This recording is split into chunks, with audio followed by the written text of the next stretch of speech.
Take two, team. Take two. Woo! Now you got a different perspective of the office. Desley, would you mind now seeing if you can, once you get on, you're probably not even on yet. We're live again. Holy macanoli, it's all going on. Ros Waters, sorry girl. I didn't realise it was my laptop. Can you believe it? But my phone's working again, Ros, which is good. And I thought it was a Telstra challenge. And Ann Webster. Hello, Ann Webster. So let me frame this up. I'm pretty sure that Desley will be able to get on in a few minutes' time or straight away. Jeremy Hawkes, g'day, mate. Jeremy's on our board team, our board of advisors, and one of the best businessmen in Australia. We love Jeremy. Desley O'Grady. Desley, can you send me an invitation now, please, girl? And I'll bring you straight on. No more of me talking. Alison Randall, Patrick Laws. Hello, team. Hopefully we can get Desley to come on. Peter Palmer's... Hey, you! The technology's working, Jamie Tattersall. Desley, you must be a very, very popular girl because everyone's hung around to see you speak tonight. Settle down. Jeremy, you know it, man. You are the bomb, brother. Seriously. You have added so much value to our business this year. Desley O'Grady. Hello, Anton. I'm sure one of your live things you said a few weeks ago, don't use your laptop or your computer. I thought that was for you guys coming on. No, obviously not. As we've worked out tonight. Thanks for being patient, by the way. Yeah, not a drama at all. And how are you? Now, very quickly, oh, great girl. Hey, I'm just going to hand over to you. Is that all right? I've done way too much talking already tonight. Oh, yeah. I guess really what I'd love for you to share, and you did it so beautifully the other night.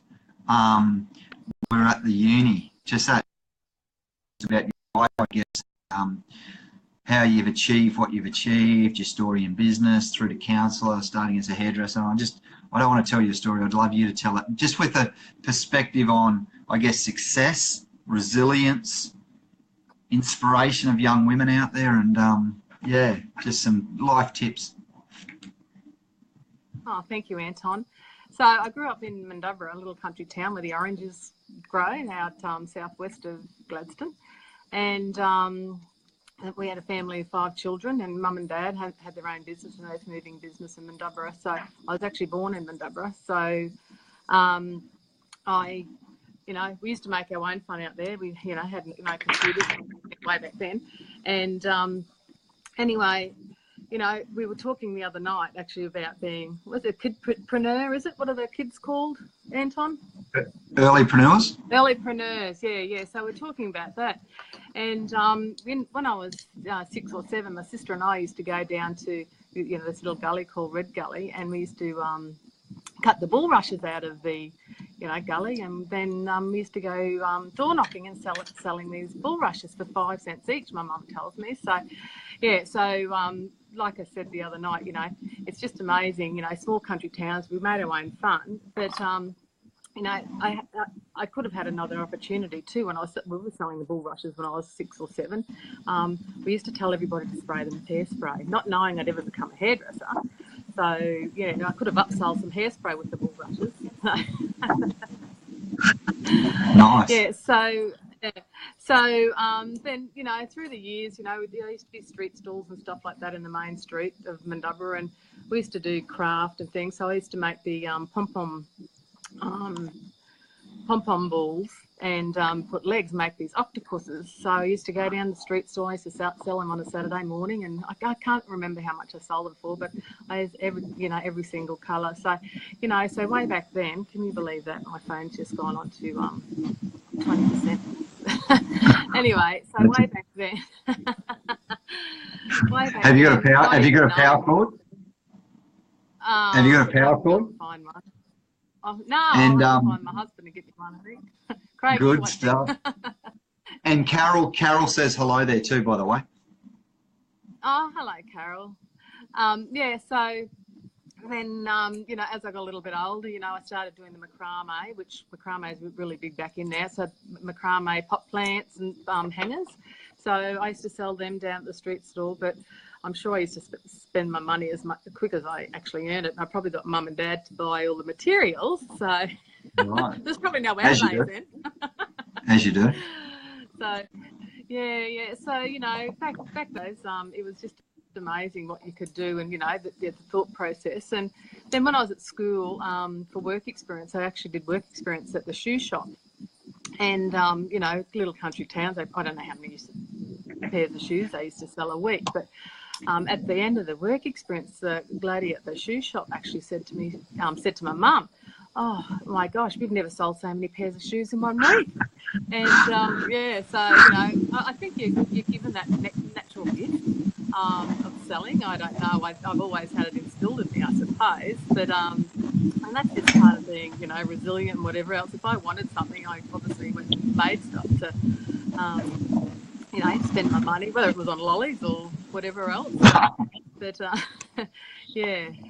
So Good yeah, on you. then yeah. So mum and when I was 15, I had a boyfriend. He was killed in a car accident, and before he was, I wanted to be a mechanic, and I think it was, you know, he worked for mum and dad, so as they're moving, so I wanted to be a mechanic. I think it was just to be with him basically. But anyway, I had to make some big decisions after Ken had died, and in the meantime, the year before, mum had bought a hairdressing salon for my sister, and in Gayndah, so which was about, you know, 25-30 minutes drive, all it was, and how late you were running. So so I made a decision, you know, to be a hairdresser after going down on a Saturday morning and doing a bit of work experience and whatever else. So, and so I finished school on the Friday, and it was November the 26th, I think, and I started on November the 29th. So, you know, after I finished year 10, so I didn't do 11 and 12. So, but then after hairdressing for about 2 years in Gayndah, I actually I was involved in a lot of sports as well. So I used to play netball, basketball, all those great fun sports that wreck your knees, you know, like you were talking about earlier. And Nice. so, yeah. So, Dad was building a boat in Mandurah, and you know, which was about 4 hours from the Pacific Ocean. So, Dad had finished building the boat and was taking it up to 1770.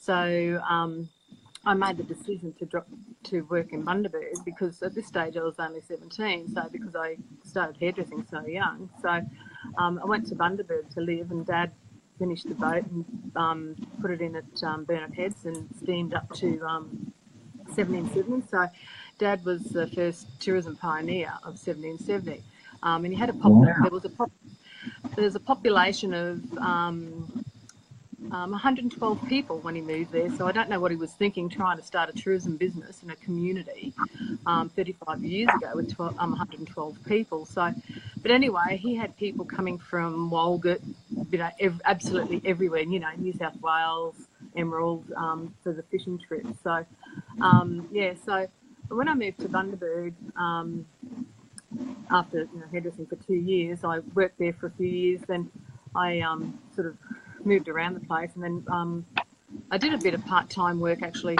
in Monto for a young lady.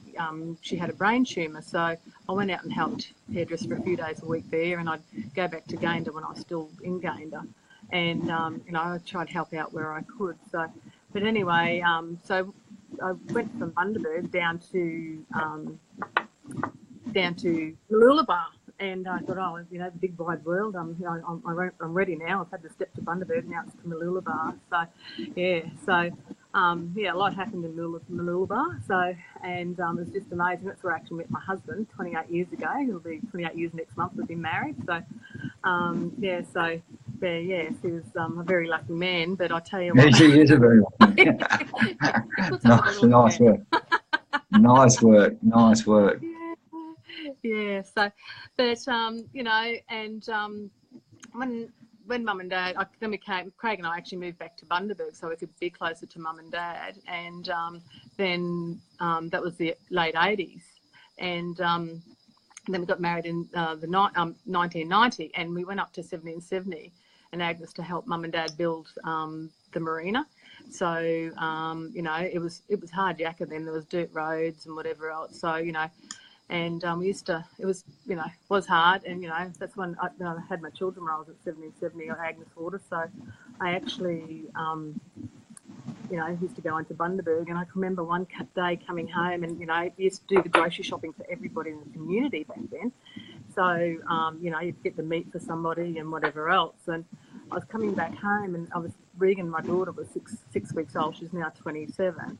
And she was 6 weeks old. She was going for a 6-week checkup. And anyway, I was driving home and I got 2 flat tyres on the way home. Anyway, I stopped and the road was dirt, and this man pulled up and he said, "Are you right there?" And I said, "Oh, yeah, I'm right."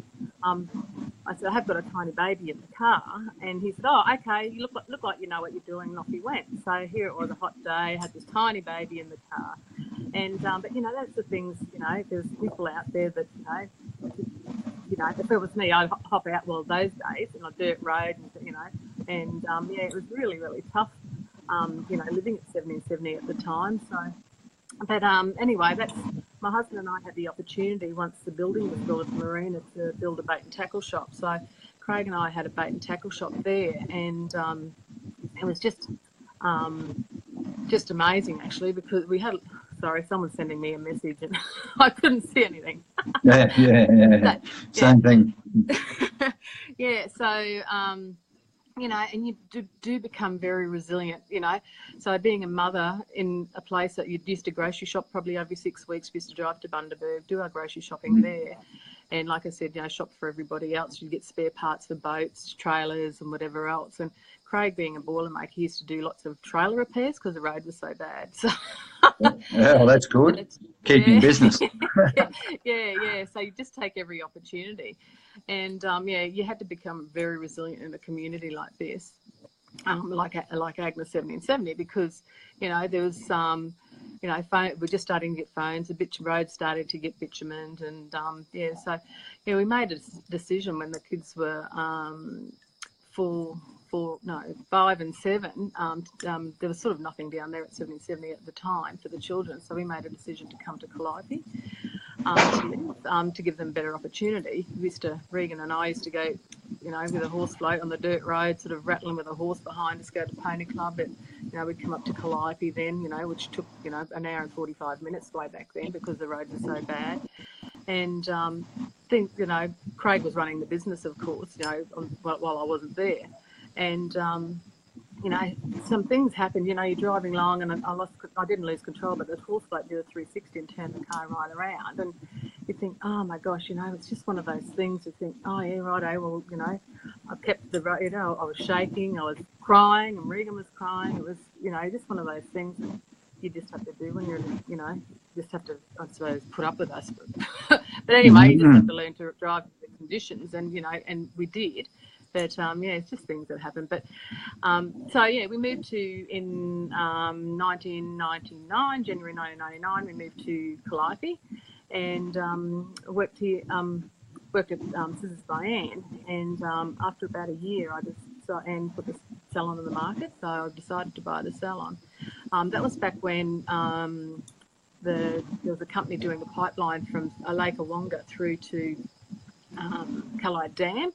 And Calliope was actually buzzing back then. You know, I had 4 full-time staff, and Thursday nights used to be great because, you know, come for a haircut and you get a free beer. So we used to have guys lining up the doors. It'd be 9:30, 10 o'clock by the time we'd finished. And the ladies that knew that we didn't have, that didn't drink beer, they used to just bring a bottle of wine. So that was good. So you could do those things back then. So, yeah. So, but, yeah. So after my son, he was diagnosed with juvenile arthritis, and so it was about 2002. And anyway, so, you know, with having a business and going in and out of the hospital, he was in hospital for weeks on end when they didn't know what was wrong with him to start off with. You know, they're testing for leukemia and whatever else. So, but yeah, so I've decided to sell a salon. So I sold the salon and thought I'd go and do nothing for a few months, and and I wasn't very good at that. So off I went. For about 5 years I went and worked in retail for other people. I ran some businesses and whatever else, but I've always had a yearning for sales, you know. So like all my friends say, I can sell ice to an Eskimo or rice to a Chinaman. So but yeah. So then one day I was coming home from Gladstone. It was back in 2007, and the shops were getting built in Calliope, and I thought to myself, wouldn't it be nice to not having to drive into Gladstone every day and whatever else, and the kids are at primary school. So I came home and said to my husband, I said, you know, there's that shopping centre we're getting built down there. Why don't I'll open a shop? And he said, what sort of shop? And I said, I wouldn't have a clue, but let's just open a shop. So anyway, there was that clothing shop in Calliope, and there had been clothing shops previous in the old shopping centre, the other shopping centre. And anyway, I thought I'll give it a go. So, you know, I went and did a business plan. I went and got my starter pack from State Development, and you know, got my business, got my business name and registered and all that sort of stuff. And it was really funny. It was when I was trying to choose a name. You know, it's Limestone Clothing, my shop, as you know, and I was trying to change a name, and I was trying to have it something to do with you know, the community or, you know, our region. So I was going smelted or, you know, aluminiumed or, you know. So anyway, we came up with the limestone. So as probably aware, we have a limestone mine in Calliope, so which is only 20 kilometres away. So, but, you know, it's... Is that right? Yeah. I didn't know that. Didn't you? Well, there you go, limestone mine. So they take lime out to Cement Australia. Wow. So, yeah, but anyway, so Joel, with his appointments through to Brisbane and whatever else, when he was, you know, just after he'd been diagnosed, we'd go backwards and forwards to Brisbane and whatever else. But, you know, and he's sort of running a family, you know, running a household basically as well. And, you know, Craig was working in town. So, yeah, so it's just, Can I just jump in for 30 seconds? Of course you can. Thanks. Thank you. I know it's your story. I just want to really touch on the point that you just make. Like, you just gloss over this point that you've got a son with juvenile diabetes, you've got a business, you've got a daughter who's what, a year or two older than your son. You've got to go to Brizzy all the time, and like, to you, this is just normal life. Like this is not normal. You know what I mean? Like, this is why I ask. This is why I'm inspired by people like your story, because it's just amazing. You just go, I just do this stuff, you know, I just make this shit happen. Yeah. It's not that easy, Desley. Yeah, I know, but I think you're given with a gift. You're given a gift to do stuff, and you are, and you learn to cope. You just have to cope. There's no point, you know, no point worrying about it too much, because, you know, this is what you're given, and you just cope with it while you've got it. So, but thank goodness my son, you know, slowly grew out of his juvenile arthritis, which was great. And yeah, so, but then with this shop, you know, one of the reasons why I opened Limestone Clothing is Regan was going, what are you Did you see what Roz said? Oh, I can't see. I need my glasses. Oh, that's okay. Roz said it's called resilience. Yeah.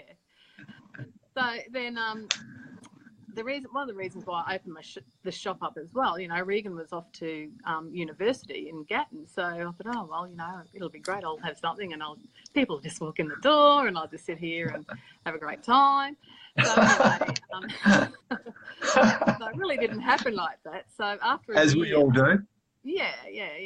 So, but yeah, so, you know, by the end of 6 months, I've had to start employing people to, you know, take my role. When I did go to Brisbane with Joel and whatever else, and then it was cut down to 6 monthly, then 12 monthly visits, and then, you know, he was good. But so yeah, Regan was off to university, and she was in year 12, so she was going to university in well, she finished school in 2008. So 2009, she was off to university. I hope that's right, Regan, if you're watching. But yeah, so just before, it was around prom time, she had this mark on her cheek, and you've probably seen stories on the news, but she had this mark on her cheek, and she said, oh, you leave that bit of dirt alone. And anyway, it happened to be a melanoma. So she had it taken out in the January, just before she was about to go to university. And, you know, we had a really competent doctor in Gladstone, like, you know, thank goodness, 2 years prior to that, so there was a comparison, and it was about 13% difference, the actual size and shape of the mole. So, yeah, so in the January prior to her going to university, she actually, she was 17, so, you know, the prime of her life, so she actually had the melanoma removed. And so I think she had 64 stitches in her cheek. She had basically half her cheek removed. So, but yeah, it was just amazing. But, you know, it's how your life can change just in one phone call. It's just amazing, you know. In a heartbeat. Yeah. Oh, in a heartbeat. Yeah, yeah. And you know what? You know, you have your business and you still have to turn up every day. You might be having a bad day behind the scenes, you know, and, you know, you think, oh, when the doctor gives you, says to you, if you don't have this thing cut out, you know, you've got 5 years to live. About your daughter, you think, oh my gosh, you know, you wish you could take her place. But anyway, so, you know, you just to get, you know, smile, as you know, you smile when everybody walks in the door and whatever else. And, you know, a lot of people, if they knew what your emotion was behind, they would think, oh my gosh, you know, yeah, you know, it's just I agree. I agree. Like sometimes, you know, you're internally, you're in turmoil. You are. And, you know, I had a session the other day, Desley. Can I just, is it okay if I just quickly share? I know it's your night. Just give me 30 seconds. Look, this is your show, mate. This is your show, mate. Well, like we went through, recently we got scammed, and this is probably a good story for everyone actually. We got scammed for 10.5 grand, and I'll tell that story on a live one night too. Yeah. Oh yeah, they're sophisticated. We like did everything right. I'm telling you we did everything right. Now the day I found out about that, Desley, I had to present. I had to be in front of people presenting and telling this, you know, my story about the burns and all this other stuff. And I couldn't think about anything else other than, hold on, will I get 10 grand back, right? Now that's, you know, that's a fair chunk of money. Some people on here, you wouldn't believe some of the people that have tuned in to watch you tonight, Desley. You haven't seen some of the names come up. There's some really, really, really successful people that have joined here. And they might say, well, 10 grand's not much. I'm telling you, 10 grand is 10 grand. That's right. And I couldn't concentrate. I still can't remember that session. And I told the audience that I was presenting to that what was going on. I don't remember the session. I had to present to the same team about a week later, and I said, how did I go? Did I go okay? They said, yeah, you done real well, champ. I said, oh, good, because I don't know what I said. I don't know because I wasn't there physically. I was having an out-of-body experience. And like you say, and like I say to people, you know, people... Maybe it's just us. Maybe the whole world does this. I don't know. You've just got to show up, Desley. You do. Get up, dress up, and show up, no matter what's going on in the background. Yep, that's exactly right. Yeah, I'm hearing you loud and clear. and maybe that's what it's a challenge. Yes, massive challenge. Yeah. So, yeah, where was I? So, yeah, so anyway. Regan, yes, skin cancer. Yeah, so, yeah, Regan went off to, meanwhile, my husband actually had a really bad accident that week too and had head injuries. And I'd decided I'd take the kids down for a few days down to Steve Irwin's Australia Zoo. So I jumped in the car on the Friday and Friday afternoon after work, I took the kids down to Australia Zoo. Then I drove that night back down to the Gold Coast to my sister, where my sister was living at the time. And anyway, I had a phone call to say my husband had been in an accident and they had head injuries, and I wouldn't answer the phone because I didn't know the phone number. Anyway, so I didn't know what to do. So thank goodness during that night I rang my parents, and they came up to Gladstone the next day. So we jumped in the car and came home the next day. But, I came home with 2 kids and whatever else. But that was the only time I was going to have a break and get them to, take them, because we'd never been to Australia Zoo before. And, Regan was 17 and Joel would have been 15. So, but anyway, so lucky I like driving. So anyway, we came home and, Regan, she had the rest. She actually had one cut first, and then they had to go back and take another cut out of her cheek. So anyway, Craig was home to look after her for a bit while I sort of worked in the shop. So, but anyway, at the end of February, she went off to university, and her doctor told her to keep her scar actually taped and tape it together. And she was so amazing. She didn't care what people said or whatever else. She just had this thing taped for months and months and months. And the reason behind it, and I urge anybody to do this if they have scarring, try and keep it taped as much as you can, because it keeps actually the scar together, so it doesn't pull it. When you take the stitches out, that actually pulls your scar apart. So, and being right, like it was right on her cheek. And but anyway, so, I urge that. But anyway, so I got on with life, and people kept coming in the door. And then meanwhile, at one stage I had 3 staff. And 2000 and at the 2008 GFC, was it 2008, 2009? Oh, geez. Hey, Craig. He's probably gone to bed. So I can. Do you want me to take over for 5, or you get a power cord? Oh yeah, okay, rightio. I can do that. Yeah, cool. Team, if you're interested, so and just talking about resilience, there are a couple of things, and this just goes on to the story that I was going to tell you about before, just about fraud, team. Listen, and I'm just going to give you one tip. If you do nothing else out of this whole webinar tonight or this whole live, go and check your credit file. Now, listen, I'm happy to take PMs from anyone on here, just so you know, and I'm going to do a whole live on this one night, how to make sure you don't get scammed. It's happened to us twice now, once out of our control, and another time probably half the fault of the banks, believe it or not. Too long a story for now. In saying that, if you please get online tonight, go and search your credit history. Even if it costs you $60, go and get your credit file. And any one of you on here, Richard, Aidan, Monica, Roz, Faith, Chris, Choppy Close, Emmy Reeves, Brennan Granger, all of you could have credit cards out there in your name and you might not even know about it. Correct. You just heard me right, team. You might not even know about it. I had credit cards out there in my name to the tune of $56,000 for months, maybe years actually, I think, when I went back and looked at it. Did not even know until the Commonwealth Bank fraud team one day rang me and said, "You don't live in Holland Park, Queensland, do you?" I'm just telling a story very quickly, Ros, about fraud and how quickly this can happen. And I'm urging everyone to actually go and check their credit file, because there could be credit cards or loans or anything out there in your name and you don't even know about it, believe it or not. And the repayments are going to another address.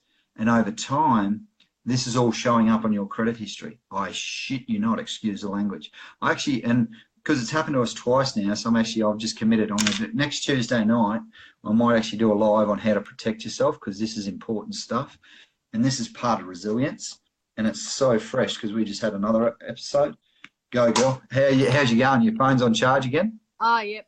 Got my laptop out now. I've just plugged in. Good on you, girl. And I just had to plug mine in too.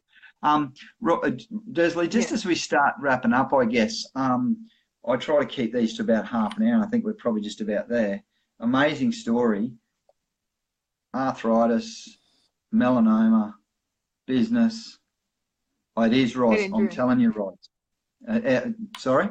Oh, no, Roz. Ros said that's so scary. Oh, I Oh, can't and a see. head injury. How is Craig? Is he all right?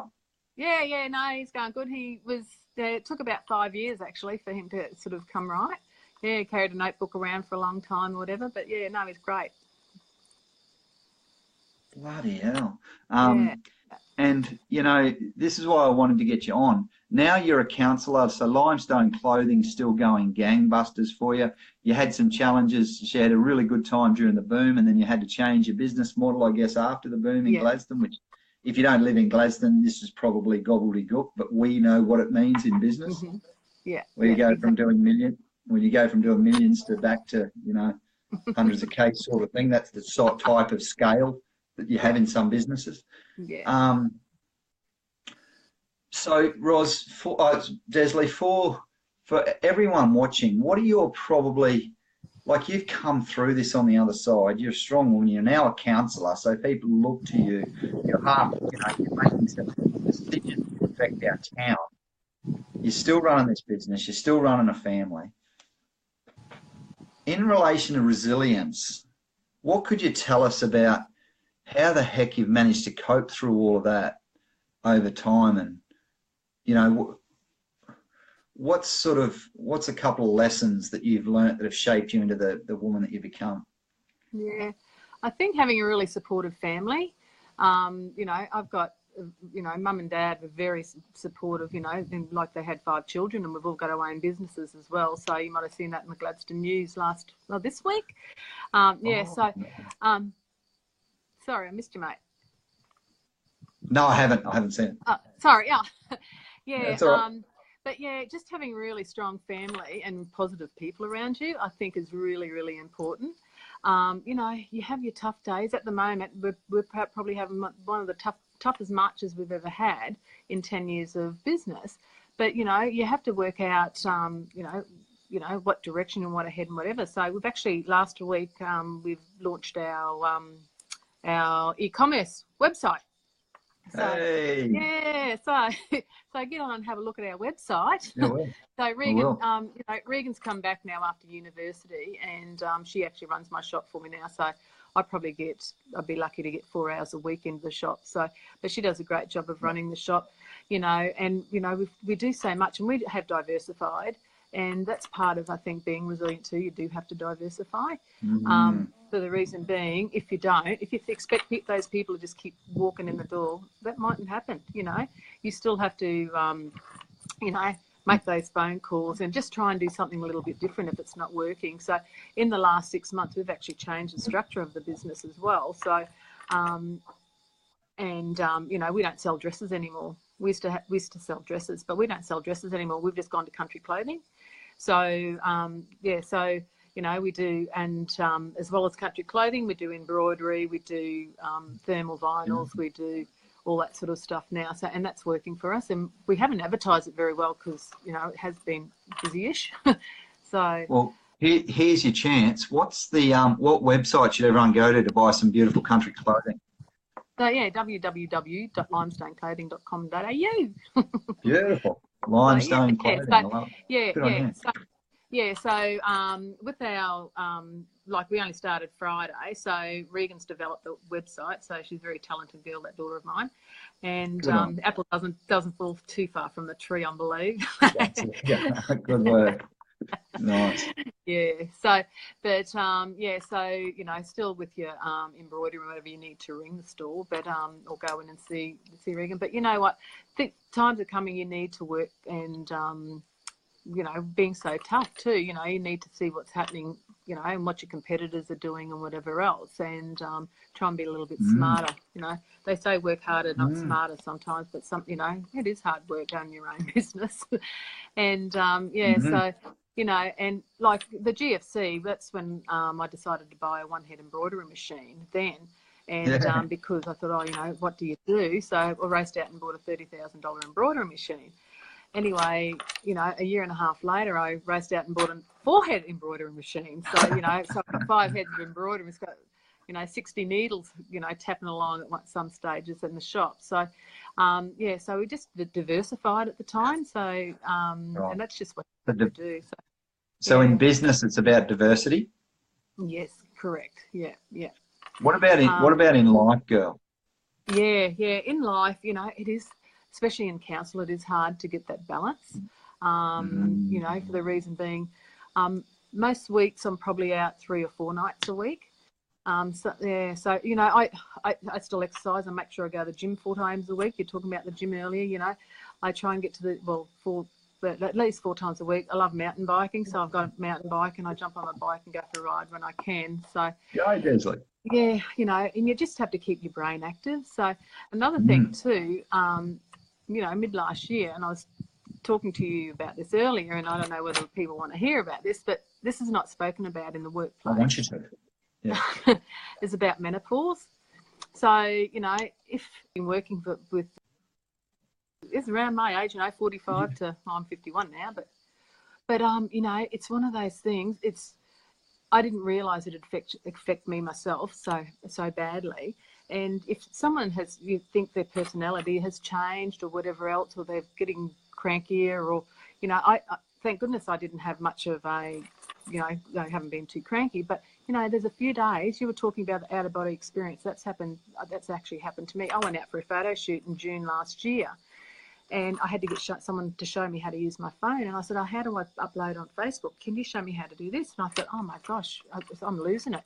And that's when I realised that, I need to go to the doctor, and found out, my estrogen was below normal, and my progesterone was below normal. My estrogen was below abnormal. So, and that affects your brain. So, if any ladies out there in business, if they think they're not coping and can't remember things, don't think you're going crazy, but go and get some help. So, and I was suggested to go to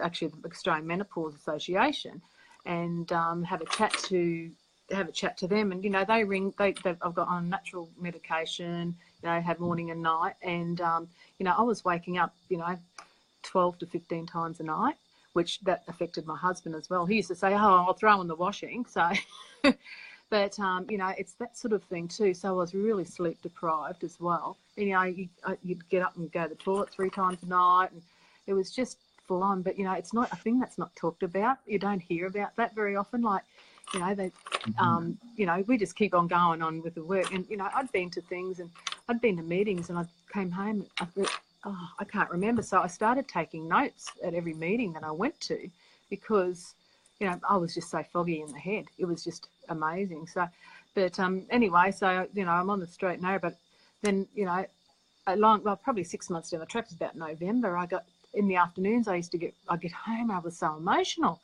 And, here you are, you've been in meetings all day. I might do 4 or 5 meetings a day, sometimes 6 meetings a day. One day I did 3 morning teas, and no wonder I've put on 10 kilos of weight. But,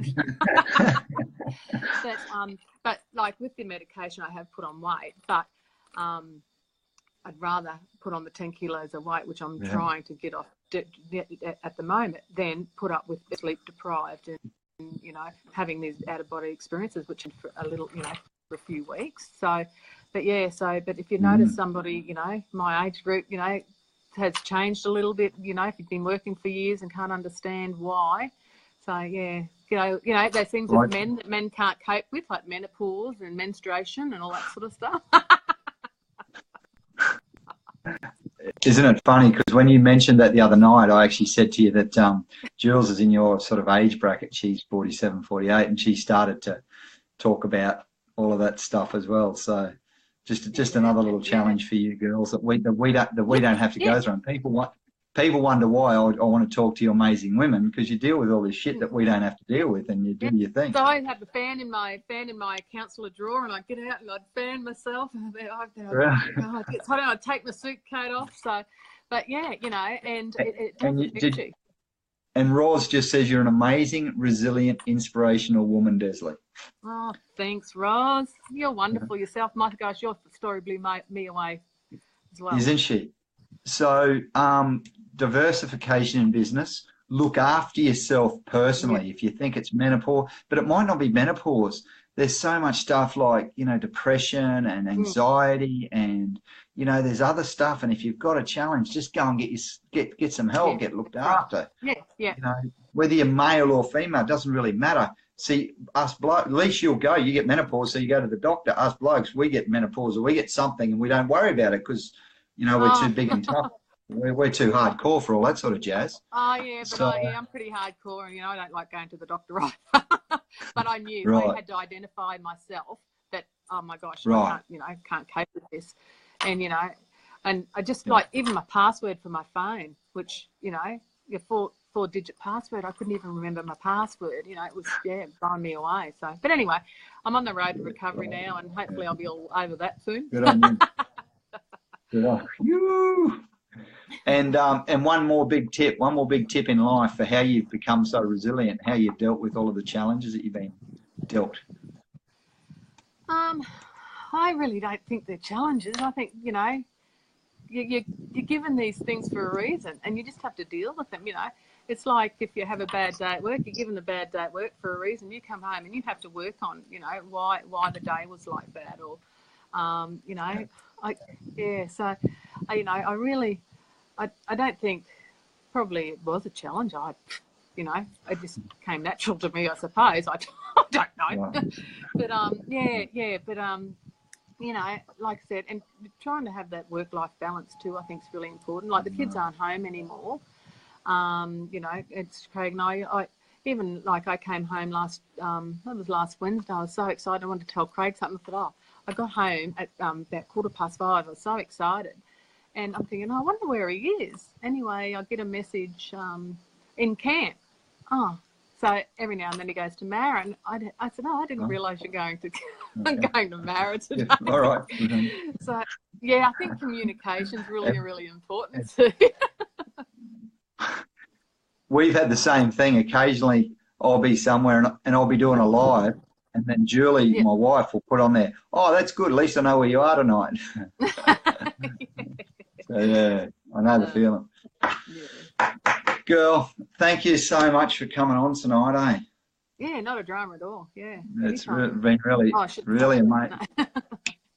Once I heard your story the other night, I sort of thought we need to tell the world that story. It's a bit like Roz's and a bit like Steph's and some of the other amazing people that we've brought on. So, and people might think it's a bit wanky when I say I actually look specifically for no challenges, just new opportunities. Alison Randall said, "You're right, Alison, absolutely." And I love what Roz said, what Desley said then, Alison, is that things don't happen to us, they really happen for us. There's a reason. And I've got this as a quote on my wall. Remember, it doesn't happen to you, it happens for you to work through you. Like all this experience you've had now becomes who you are, and you share that, and you become a role model, you become an example, you become a leader, you become a person that people look to for guidance in their life and for inspiration. You become an inspiration to people, really.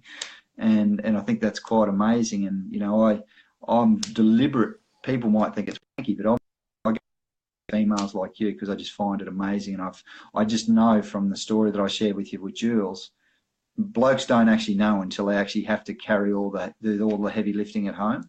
Like you imagine when you know yourself, and most blokes don't. And Greg Rousel probably does. He's on here tonight. He's a great husband and father. Regan's on there. Regan's saying very inspiring. Love your mum. Good on you, Regan. Thank you, darling. Isn't that beautiful? I still say that blokes don't understand just how much their wives do. Wait till your wife is laid up or not there, or you've got to run the household for a month when you've got kids. See how you go, and see you go shopping and washing and cooking and all the other stuff. It's a big gig. It's a big gig. And I know that's stereotypical. Some blokes will say, don't be so stereotypical. You should do the cooking yourself. And I do sometimes. I do loads of washing and stuff. Yeah. We share.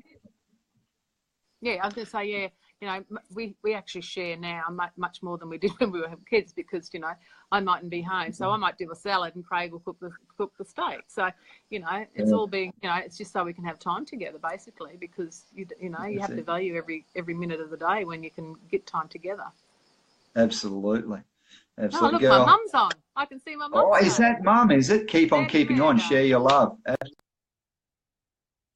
Hi, Mum, love you. She's on. actually running Rich is on. Walking. Sorry? Mum's actually running. Oh, she's probably walking because she's nearly 80.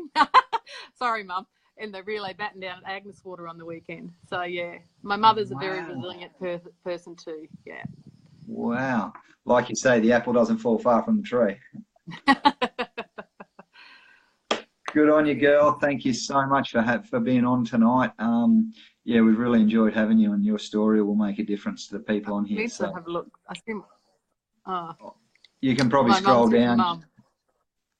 Yeah, she has. Thanks, Desley from Roz. Richard, Jeremy Harkins, Greg Rousel. You wouldn't believe some of the big names on here, Desley, from ex-Queensland State of Origin players to, he was on here. Looks like we've lost him. Scott Bywater, who's one of Australia's leading copywriters, believe it or not. Adam Bean, successful. There's some really successful people on tonight. Jason McMillan's another guy who we know and love. There's a few nudgy college old boys on there, Desley. So a few of my old mates from 1989. Oh my gosh, you're older than you look, mate. Thank you. Look, is that a good thing? That is, isn't it? I think. All right, girl. Be good. Thanks a lot for your time tonight. Okay, sorry about the technical dramas too. Yeah, thanks. Yeah, sorry about that. Be good, girl. See you later. Okay, bye. No, my fault.